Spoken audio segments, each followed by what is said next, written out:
Let me call the meeting to order. This is a regularly scheduled Greer City Council meeting called and convened this evening, March 23rd, 2021. Having called the meeting to order, I'd like to ask Council Member Lee Dumas if he will lead us in the Pledge of Allegiance and then an invocation for Council this evening. I pledge allegiance to the flag of the United States of America and to the republic for which it stands, one nation, under God, indivisible, with liberty and justice for all. Heavenly Father, thank you so much for this night that you've given us. Thank you so much for this council. We invoke your presence here tonight. We ask that you lead, guide, and direct us in all that we do. In Christ's name we pray. Amen.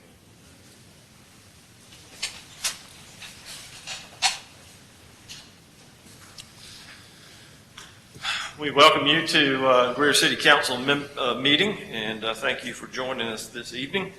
Always good to have folks in attendance and to better see and understand the process of government on the local level. And so we appreciate your attendance here this evening.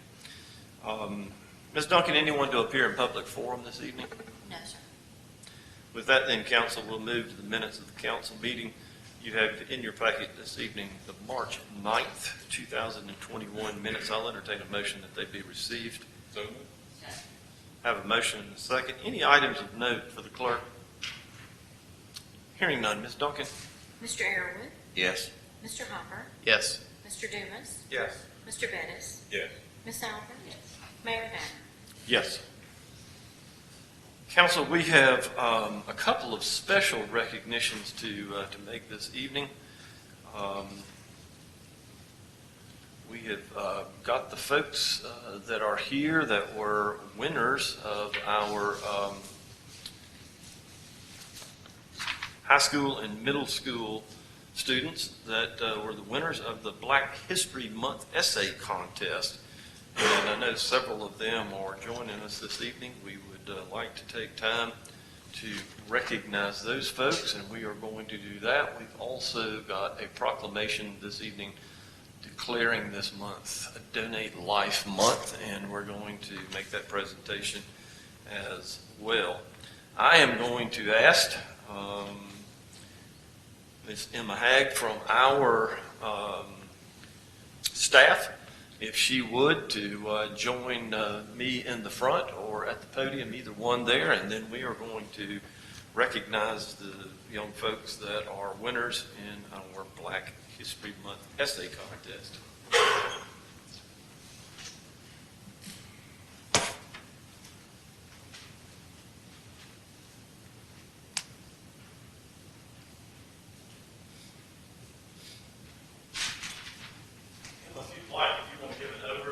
Contest and the people that and how we announce that we're going to do that? Sure. So we have this Black History Month essay contest that we run every year. So we have a bunch of high school, middle school students that'll send in some essays. So us, the events division, will run through them. We love reading them every year. We always get some really great ones. So yeah, these were our top 3 that we chose, and we're very excited. You know, we loved reading them. They were amazing. You all did a great job. Thanks, ma'am. And if you will stick close up here, we've got some presentations today. And so this evening, in the high school and middle school division, we had 50 participants. And our third place winner was Emma Nose from Riverside High School. She wrote an essay about Cheryl White. And I see Emma coming forward. And if you will get your certificate and come up here, stand next to me, we will stay up here for just a moment for a picture. So, congratulations. Thank you for entering. Second place is Dawson Laprint, also from Riverside. Let's get a picture with all 3 of us, if you don't mind. Stay in just a second, Emma. Dawson wrote an essay about W.E.B. Du Bois. Congratulations, sir. We thank you for your participation in the contest. And our first place winner is Naomi Wright from Riverside High School. She wrote an essay about May Carroll Jemison.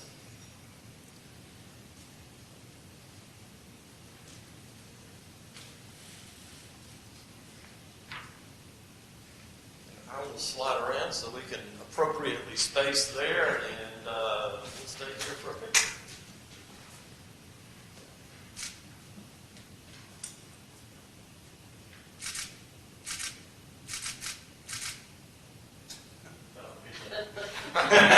Thank you. Thank all of y'all.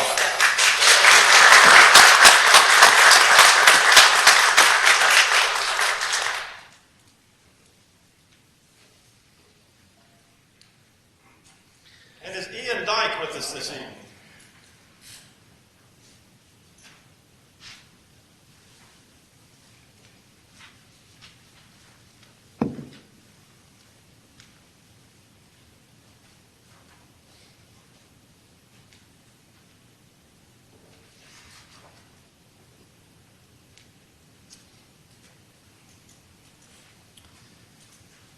This month we are declaring Donate Life Month, and this proclamation reads as such: whereas one of the most meaningful gifts that a human being can bestow upon another is the gift of life, more than 119,000 men, women, and children in the United States await life-saving or life-enhancing organ transplants, of which approximately 1,100 are residents of South Carolina. And whereas the need for an organ, eye, and tissue donation grows daily as a new patient is added to the national waiting list for an organ transplant every 10 minutes, the critical donor shortage remains a public health crisis, as an average of 22 people die daily due to a lack of available organs. Whereas organ, eye, and tissue donation can provide families the comfort of knowing the gift of donated organs and tissue endows another person with renewed hope for a healthy life. Donating life through the eye, organ, and tissue donation is the ultimate act of generosity and kindness we South Carolinians can perform.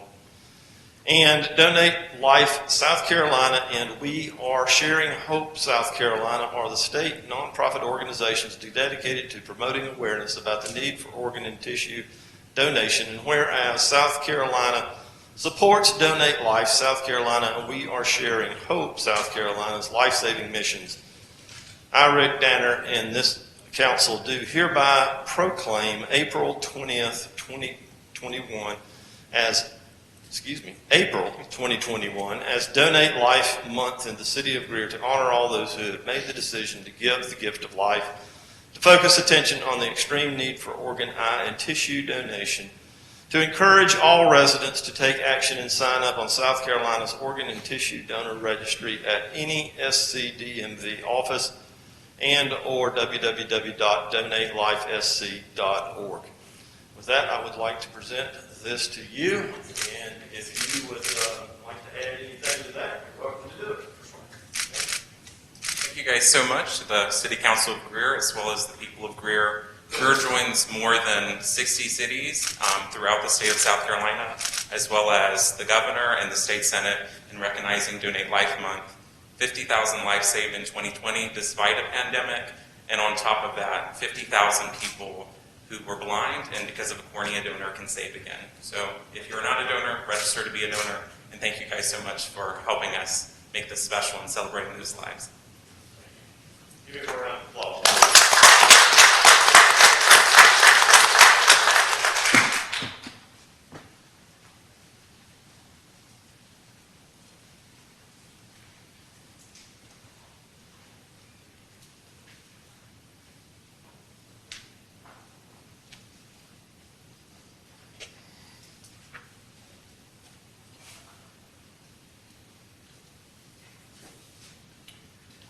We have one more recognition this evening that I would like to do. We are joined this evening by Freddie Galt. Freddie worked with Representative William Timmons, and Representative Timmons has consolidated some of his upstate offices and now resides in the downtown area there on Trade Street. And Mr. Galt joins us this evening to give an overview of the function of the office and who you might call in regards to seeking information from representative's office. And so if you'd like to take the podium, sir, the floor is yours. Thank you, Mr. Mayor. I'll be very brief. Just want to introduce myself to the members of council that have not had a chance to meet yet. We are over at 114 Trade Street now. We closed our Greenville and Spartanburg office, so this is the main office for the 4th Congressional District. Anybody on council members, you may have got the pamphlets we sent out about a week and a half ago. If you have anyone, a person in your church or your neighborhood, a constituent, there's somebody that comes to City Hall that needs help, that maybe they say my dad can't get into the VA hospital or need help with him, or having a Medicare issue, stimulus checks, having some issues there, or any kind of problems with the IRS or another federal agency with the Medicare or whatever it may be, that's what our office is there for. I'm going to leave my cards with the clerk, and it's got my cell phone on it. But I know you got the pamphlet that has other numbers, but we want to be a working office, not just a place there on Trade Street. So we're open for business. If you hear of anyone else that may need assistance on grants or whatever, we have a grant writer there that we could assist also. So anything that we can do to help the people here in Greer, we want to be a working office. But thank you so much. Thank you for your time, sir. Thank you.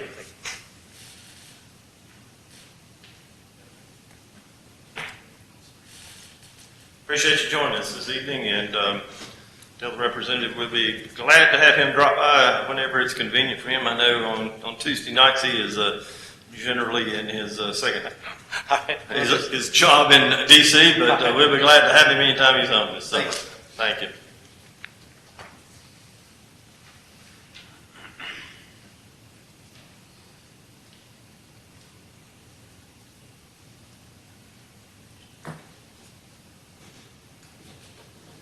Council, I see Ms. Howell standing in the wings back there. You have your departmental reports contained in your packet. Ms. Howell joins us for our financial overview this evening. Yes, good evening, Mayor and Council. I'm going to present a general fund overview for February 2021.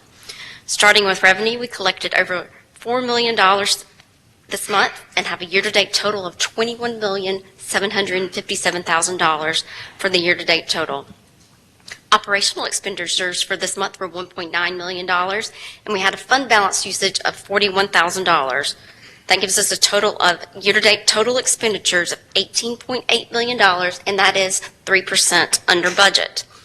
If you'll refer to your dashboards where we compare actuals to benchmarks, we actually have an overall positive variance of over $2 million there as well. And in the cash balance, we have $16,796,000. And I'll be glad to answer any questions. Floor's open for questions or comments. Thank you for the update, ma'am. Thanks. Mr. Merriman, the floor is yours, sir. Thank you, Mr. Mayor, Council.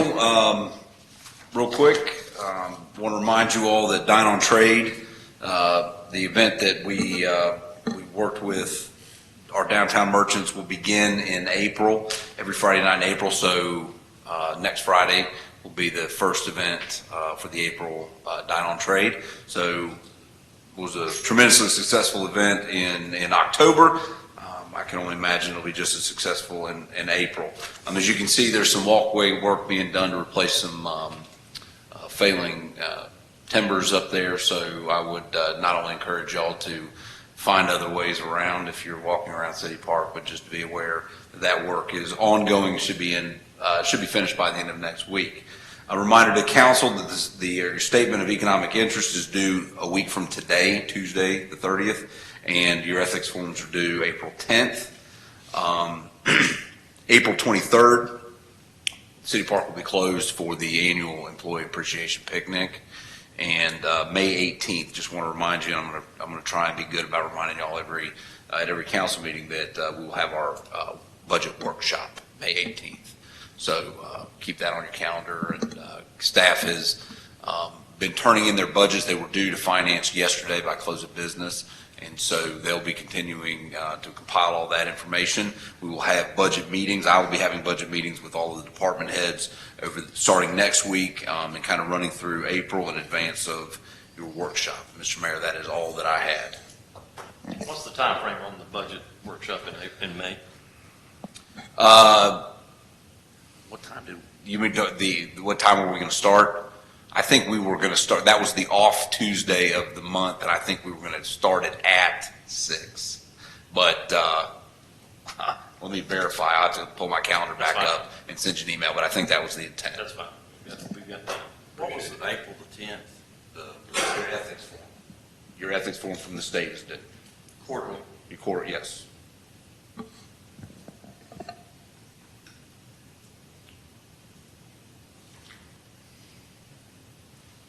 Council, with that, we'll move to items of business. The first of which is old business, and we have 2 items before us this evening. The first of which is the second and final reading of ordinance number 64-2020. This is an ordinance to change the zoning classification of property owned by Ben Diller located at 531 Abner Creek Road and a portion of property owned by Mary Green located at 551 Abner Creek Road from RM1 to DRD. As y'all will remember, this has been held over a time or two. Ms. Cotty joins us this evening to give us new and or additional information in that regard. Sure. We had held at the request of the property owner for the property to close, and we have received the subdivision plat that was signed by the property owner, and they were happy with it to move forward. So. Comes with a recommendation from staff. I'll entertain a motion to receive final reading of ordinance number 64-2020. Second. Motion second. Floor is open for discussion.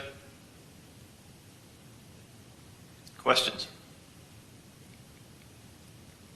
Comments? Hearing none. Ms. Duncan? Mr. Arrowood, Yes. Mr. Hopper, Yes. Mr. Dumas, Yes. Mr. Bettis, Yes. Ms. Albert, Mayor Danner. Yes. Council, the second item of old business is the second and final reading of ordinance number 11-2021. This is an ordinance to amend the City of Greer zoning ordinance by amending Article 5, zoning district regulations, Section 5, Subsection 4R5, special provisions for lots zoned for a garden, court, or patio home. Information was brought to us at our last meeting in this regard. Any new or additional information before we proceed with second and final reading? No, sir. I'm happy to answer any questions, though. Comes with a recommendation from council. Entertain a motion to receive. So moved. Second. Floor is open for discussion. Questions? Comments? Hearing none. Ms. Duncan? Mr. Arrowood, Yes. Mr. Hopper, Yes. Mr. Dumas, Yes. Mr. Bettis, Yes. Ms. Albert, Mayor Danner. Yes. Council, let's move to items of new business. Thank you, Ms. Cotty. Let's move to items of new business, the first of which is the first and final reading of Resolution Number 2, 2021. This is the allocation of Greenville County CDBG and home funds for program year 2021, presented by Mike Sell, our Deputy Administrator. Mr. Sell, the floor is yours, sir. Thank you, Mayor. Thank you, Council. Only 3 items to bring to your attention in regards to the resolution. First being that the budget numbers that are contained in the resolution are the same as what was presented during the public hearing that was held prior to Council's meeting 2 weeks ago. Also contained in your packet is a copy of that presentation that was made during the public hearing, along with the report for the subrecipient recommendations that were made in the analysis that was made by GCRA staff and reviewed by our staff. One of the things I'd like to point out is Council may recall during the presentation, Ms. Nawabadoo pointed out that the application that the city had submitted for its senior program, that there was some questions that they had in regards to the eligibility of that program. They were recommending that $4,000 be funded for an eligible senior activity program. Our staff met with GCRA staff and resolved the questions that they had in regards to the eligibility of the program that we had submitted. So they are satisfied with that application. This is the program that provides the tempo walk unit for seniors out at the golf course and in and around town, that makes it available to them to be able to participate in golf and walk the course without having to rent a cart or to be able to not do the walking because of not wanting to pull a golf club. So that program did receive approval from GCRA and was funded at the $4,000 level. With that, I'll be glad to answer any questions you might have. What was the original request for $4,000 or $8,000? It was for 8. They agreed to award 4,000, which last year they gave us 2,500. So this was an increase from last year's allocation for that program. Okay. All right. Council, just FYI, as you heard during that presentation, it appears that a good bit of the work in the Neatmore area will no longer qualify in the Lowmont area. I do have reference to the census tract, and it is understandable why that has changed given the size and area of the census tract. I know for infrastructure work, Ms. Wabadoo mentioned that they can do a street-by-street survey, but it would appear that some of the programming that currently takes place out there may no longer qualify under the low mod designation. So we'll need to take a look at that as we move forward. Yeah, I've had some discussions with her as well, and have gotten some feedback from some of the residents over there. That is for that particular census tract where it qualified before. We're now down to 1, which is concentrated more on the Sunnyside and Victor Mill area of the city. So we still have 1 qualifying census tract. Fortunately, as the mayor, as you mentioned, they can do a street-by-street analysis of income levels. So that does give us an avenue to try to attempt to do some infrastructure projects that may still need to be done in some areas where the census tract might not qualify, but the street where the improvements are going to be made would qualify based on the income levels of those affected by the improvements, which is happening over on, I think it's Mountain View. I think they're doing the analysis over there. I think that we're in good shape for that to qualify and for that work to be able to still be completed in the Needmore community. So the money and the work that's been done at Needmore have brought it up out of low to moderate. Is that what you're saying? Well, the census tract is much broader than just the Needmore community, and so it is throughout the entire census tract, not just in the Needmore community. But yes, there has seen improvement over time in regards to the income levels in that census tract. So that actually worked, didn't it? That is the intent, I guess, to a certain extent, of the program. Absolutely. Mike, so the housing funds, the home funds, we're the only 2 areas in the city now that we can apply those is Sunnyside and Victor. It may be a little bit broader than that, but that, as far as our 2 main communities, that census tract that covers those areas is still a qualifying census tract, from what I understand. No, Riley mentioned that it worked. I believe that the Trade Street community, it actually got its kickoff from some of these funds on Trade Street right below the Cannon Restaurant. They took down some dilapidated housing and put in some housing that had some architectural features that I think everybody's kind of building off of now. So. Others? I will say, after just kind of taking a look at this map, it is kind of misleading. It's definitely not just the Needmore community. I mean, the stretch is all the way over to 14 and encompasses basically everything just about back out to 29. Well, is that census tract, is it changed? No, I believe it was updated in 2017 for the boundaries. Yes. Up from 2017. Okay.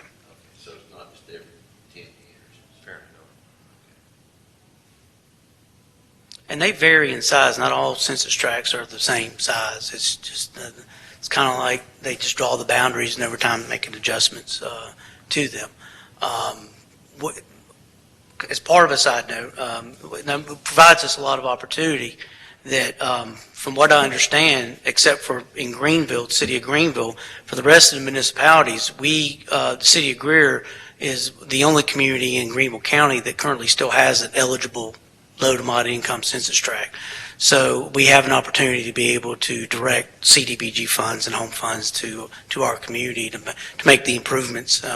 And as you know, project that was on the agenda in Sunnyside and projects that we know that we have an opportunities to complete to help make progress in those neighborhoods as well. And there's a lot going on in both those neighborhoods. Yeah, that'll be good. Really good. Mhm. Up there, take advantage of that. Yeah. That's Thank you, all I sir. have. Mhm. Council, second item, of course, is the first and final reading of Resolution 3-2021, a resolution adopting the City of Greer Annual Safety Statement. Chief Flowers joins us. Mayor, I believe you all need to take a vote on the resolution. On the resolution, excuse me, we will have to take a vote on the resolution. I saw Tammy over there going, getting a little anxious. And giving you the high sign? Yes. Council, we do need to, resolution requires one vote. I'll entertain a motion to receive. So moved. Motion and second. Any additional information required of council before we vote? Hearing none. Ms. Duncan? Mr. Arrowood, Yes. Mr. Hopper, Yes. Mr. Dumas, Yes. Mr. Bettis, Yes. Ms. Albert, Mayor Danner. Yes. Now, we will invite Fire Chief Dorian Flowers to join us this evening. Floor is yours, sir. Good evening, Mayor, council members. This is our annual adoption of resolution supporting our safety statement for the city.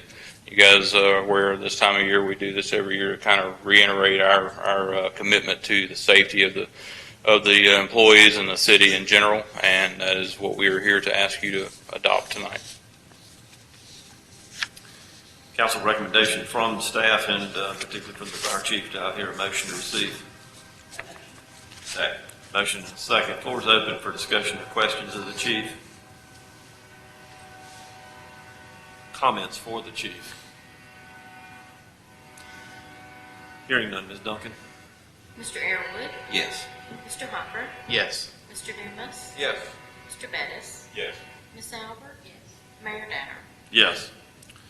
Council also, fire chief also only joins us, for the first and final reading of resolution number 4-2021. This is a resolution to update the City of Greer Bloodborne Pathogen Standard to comply with occupational safety and health administration requirements. Chief, floor is yours.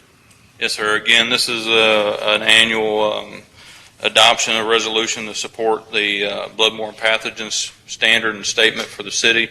After review, there was no need to update the actual wordage or verbiage of the statement this year, so I ask that you adopt it as it is.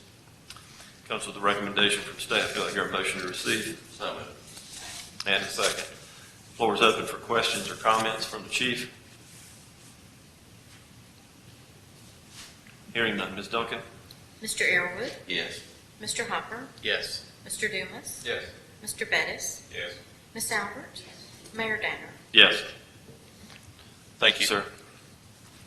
Council, let's move to the first reading of ordinance number 13-2021. This is an ordinance to change the zoning classification of property owned by Palmetto State Capital LLC located at 229 East Church Street from RM1, which is residential multifamily, to RM2. Ms. Cotty joins us to provide information in regards to the first reading of ordinance number 13-2021. Thank you, Mayor. So this is an aerial of the site. It is located along East Church Street near the intersection with Sunnyside Drive.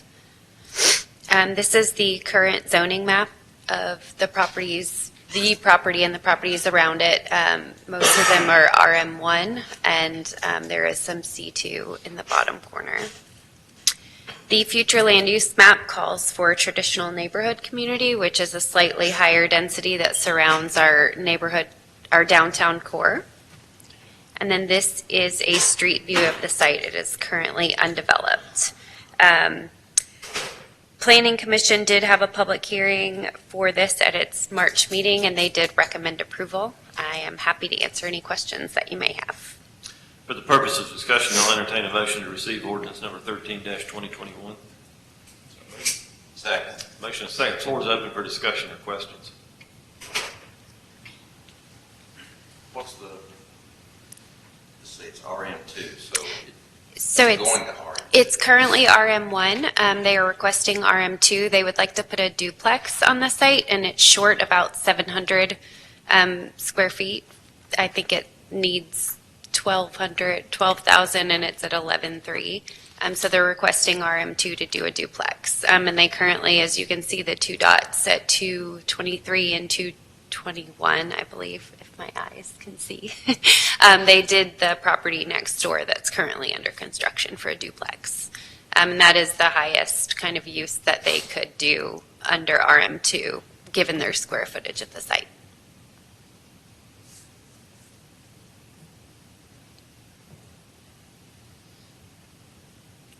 Council has come to the recommendation. We do have a motion and a second. Any further discussion in this regard? Hearing none. Ms. Duncan? Mr. Arrowood, Yes. Mr. Hopper, Yes. Mr. Dumas, Yes. Mr. Bettis, Yes. Ms. Albert, Mayor Danner. Yes. Thank you, Ms. Cotton.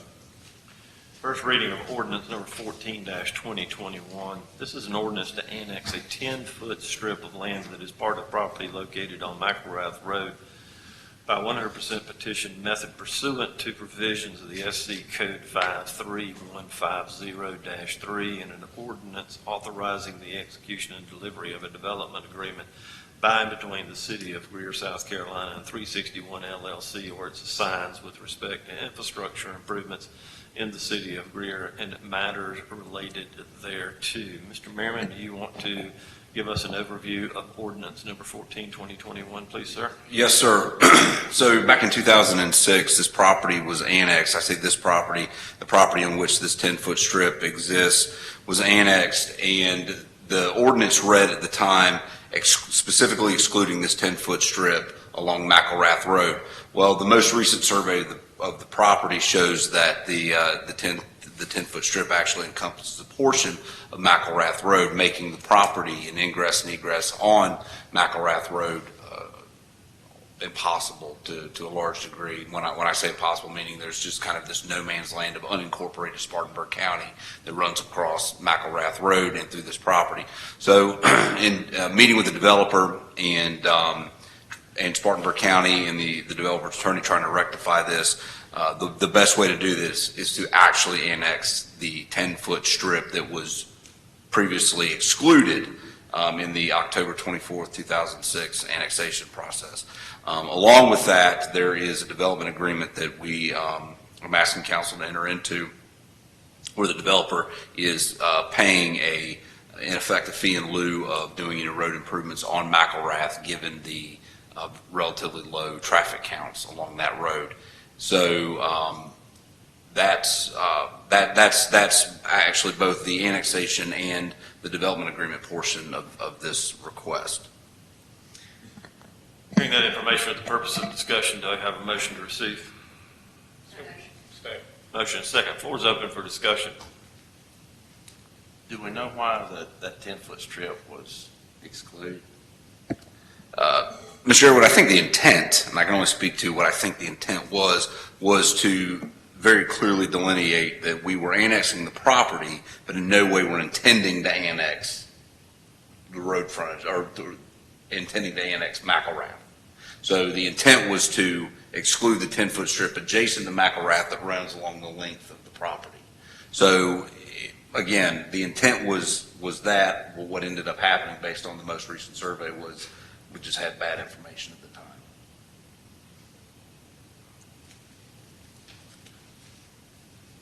Others? Questions? Comments? Hearing none. Ms. Duncan? Mr. Arrowood, Yes. Mr. Hopper, Yes. Mr. Dumas, Yes. Mr. Bettis, Yes. Ms. Albert, Mayor Danner. Yes. Council, we have no items in executive session before us this evening. We'll stand adjourned.